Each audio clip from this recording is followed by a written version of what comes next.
Hi everybody, this is Grayson with PERRLA. In this video, we're going to talk about how you can use PERRLA and your paper version history to show that you actually worked on your paper and you put in the hard work and didn't rely on AI to do it for you. Let's see how it's done. We're going to start off on PERRLA.com. And in the top right corner, we're going to go to Login, and we're going to log in to PERRLA Online. Now, whether you've written your paper with Microsoft Word, Word for Web, or PERRLA Online, PERRLA Online is where we keep all of your paper backups. And so this is where you'll be able to see and download a history of your paper versions. I'm going to go ahead and log in with my account. And on the desktop, you should see some of your most recent papers listed. If you're looking for a paper that's not here in the top 5, you can go to the Papers module on the left. Now, like I said, here we keep backups for your Word for Web papers, your PERRLA Online papers, and your Word desktop papers.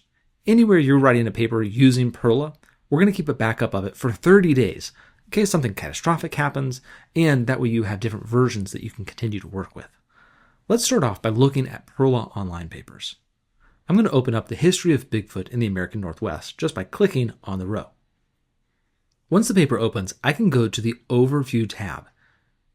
Here I'll be able to see a full list of the paper saves that have happened in the last 30 days. Now, if I want, I can take and print paper versions.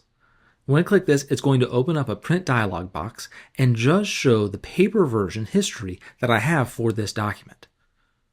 Now, I could print this off and submit it as an actual piece of paper, or I could save it as a PDF. It may look a little bit different on Mac and on PC, but both print dialog boxes should have an option to save your paper as a PDF to your computer. I'm going to select Save to PDF and then click Save. And then here, I'm going to save it on my desktop. We'll call this History Paper Versions. Great. Now that I've saved that, I can actually go to my desktop and I can open up the History Paper Versions file we just created. A long list of all the paper versions that I've created. Let's talk about how this works for Word papers in PERRLA Online. I'm going to go back to the Papers module, and here you'll be able to see I have a Word for Web and a Word desktop paper. For Word desktop papers, I can click it and I'll be able to see a paper preview of my paper, and I also have access to the same Overview tab that I did inside of my PERRLA Online papers. Here I can follow the same instructions and print the paper versions just like I did before. Now, what about Word for Web? Well, if you click the Word for Web column inside of PERRLA Online, it's going to open up a new tab with that document inside of Word for Web. However, we want to be able to open this document inside of PERRLA to see those paper versions. So I'm going to come over to the 3-dot icon and choose Open in PERRLA. That's going to open up a preview of the document, and it's going to give me the same Overview tab that I have available inside my PERRLA Online and Word desktop papers. And that's it.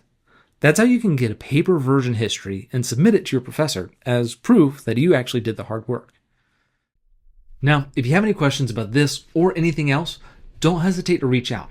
Our customer support team is standing by and would love to help. You can email them at support@perrla.com. You can also check out our help center at perrla.com/help. We've got lots of great tutorials, videos, and other articles that can help you through the writing process. So, thanks for watching this video. Thanks for using PERRLA, and good writing.